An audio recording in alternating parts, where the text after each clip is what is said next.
You guys good? Ready? Ready to listen? Okay. So the other day I woke up before sunrise. And I love it when I do that. I don't do it all the time, but I love it when I do.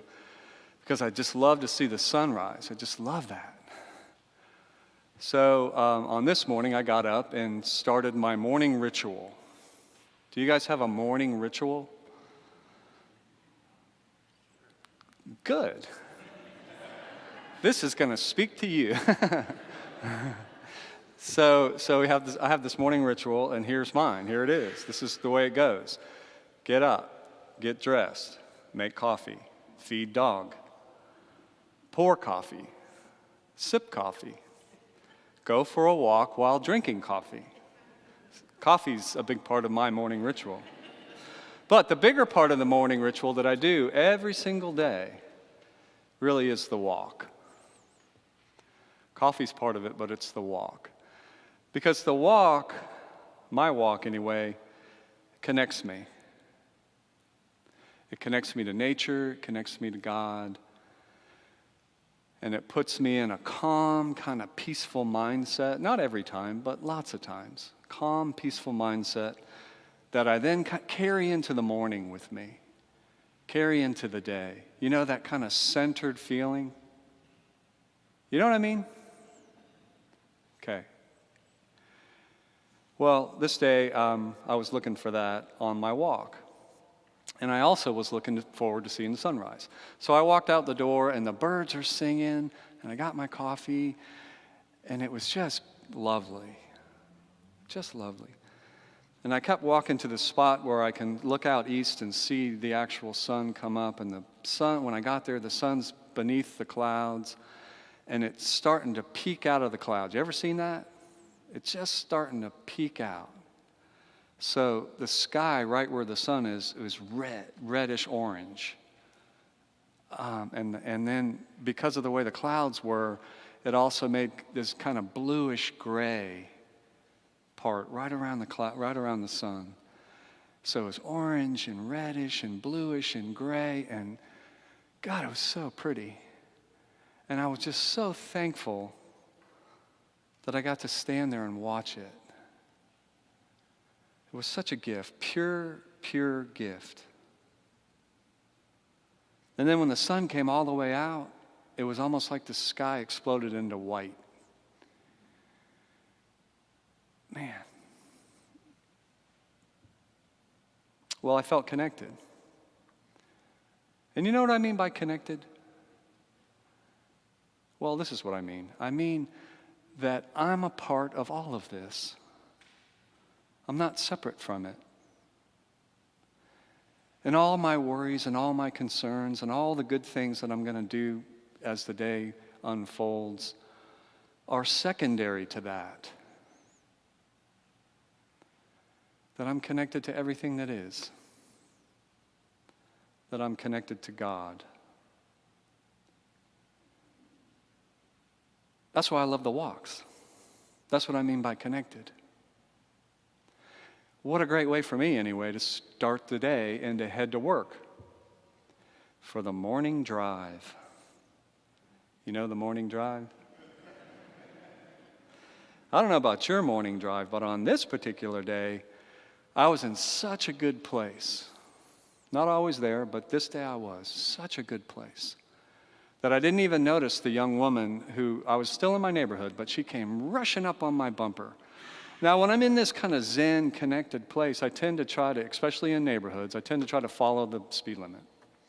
And our speed limit through our neighborhood, is 25.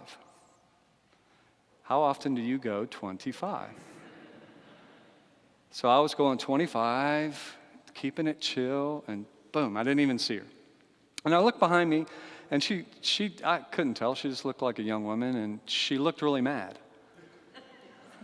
And I thought, well, maybe me, yeah, maybe I'm in her way. There's no way for me to get out of the way, so she just rode my bumper all the way to the stop sign, and then I turned right, and she turned left and sped off down the road, and that was that. She's mad. Hope she's okay right now. So I went down, went down Westland and then went down Lions View. And people want to go fast on those roads, and that's okay. That's part of the deal. But I didn't want to go fast. So I turned off and went down to try to get onto Cherokee Boulevard. My favorite road, Cherokee Boulevard. I love that. I just want, because where else do you get to drive by a beautiful river like that? And just be in a place where, once again, the speed limit's 25, so you get to go really slow and just watch. And so I was doing that, and then somebody comes speeding up right on my bumper. I thought, go to Westland, go to Lions View. This is the slow lane, right? But no, she was really in a rush, and it looked like a UT student. She had one of those UT things. And she looked just like completely and utterly annoyed. So I was like, okay. So I pulled off. I could get off for her, and she went speeding by. So I got back on, driving a little, enjoying the drive. And then another guy comes pulling up behind me. And this guy looks like a business guy. He's ready to go, And he just looks frustrated. So I thought, well, maybe he's late to an important meeting or something. So I pull over, and he speeds by. And I get back on. Driving along, nice and slow, enjoying the thing. And then all of a sudden, this Suburban comes pulling up right behind me, and I just get out of her way. I don't even look. Because that's a mom. That's a mom with a kid. And moms with kids, you just don't mess with them. It's just get out of the way. Because she's probably got like a list this long to get done, and this is right. So I got out of her way, and she sped off. And I'm thinking to myself, man, everybody really is just in a rush. Just a rush. I guess they got important lives, places to be, stuff to do. And then I turn on to Kingston Pike. Yeah, right?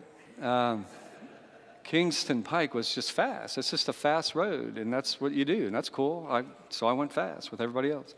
And then I turned on to Nayland. Nayland's probably my second favorite road. I love that road too, because river, geese. I like the geese. When they walk across the road like that.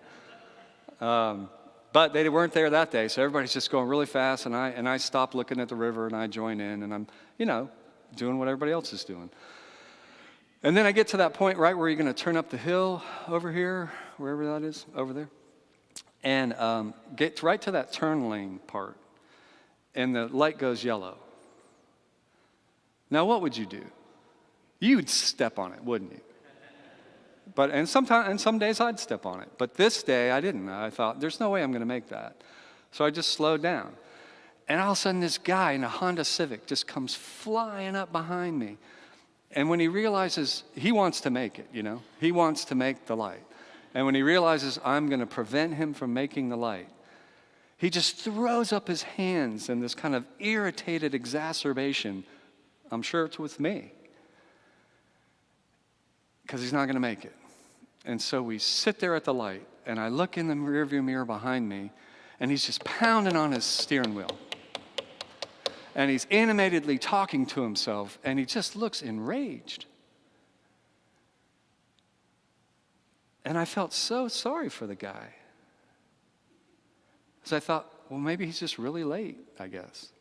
Or maybe he's going to get in a lot of trouble when he gets to work, or worse. All I know is I don't want to be him. Because I have been him. And I am him sometimes.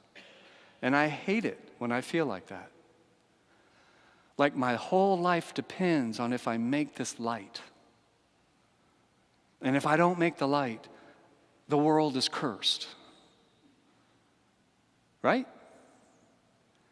So we sat there, and I timed it. 2 minutes. And he sped off into the city county building. God, I hope he's okay.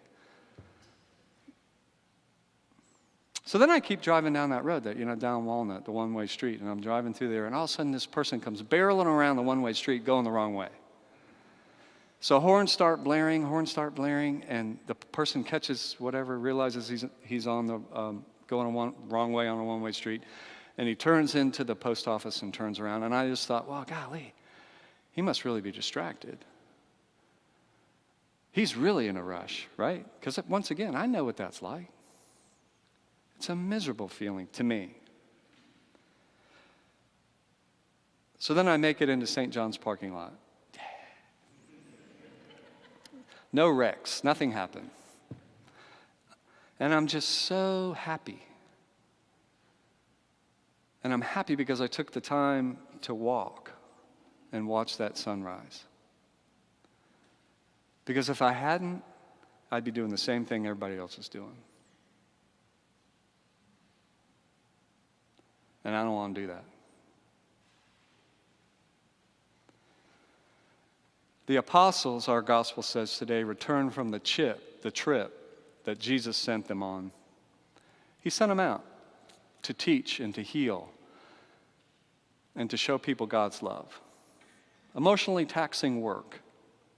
Emotionally taxing to do what they were asked to do. And they returned to tell Jesus all about what they did, what they saw, their experiences. And after they finished telling Jesus, what would you imagine him to say to them? Keep going, work harder, do more. That's not what he says. He says, come away to a deserted place all by yourself and rest a while. Why on earth would he say that? Why on earth would he say that to them?